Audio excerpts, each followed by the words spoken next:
চলুন বন্ধুরা, আজকে দেখাবো আপনাদের একটা সুন্দর দৃশ্য।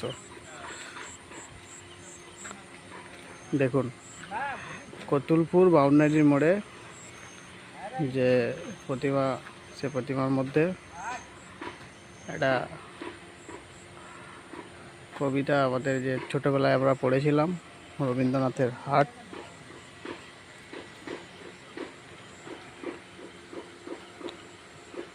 সেই হাট দেখুন, হাট বসেছে।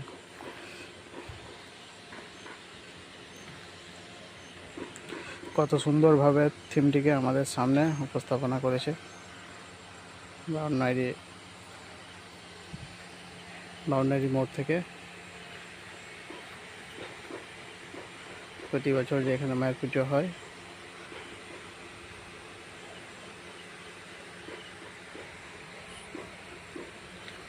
সে মা দুর্গা পূজা উপলক্ষে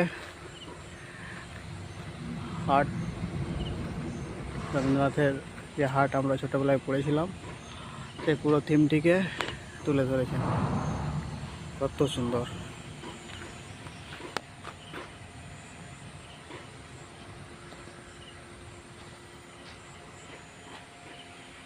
দেখুন, হাট রবীন্দ্রনাথ ঠাকুর।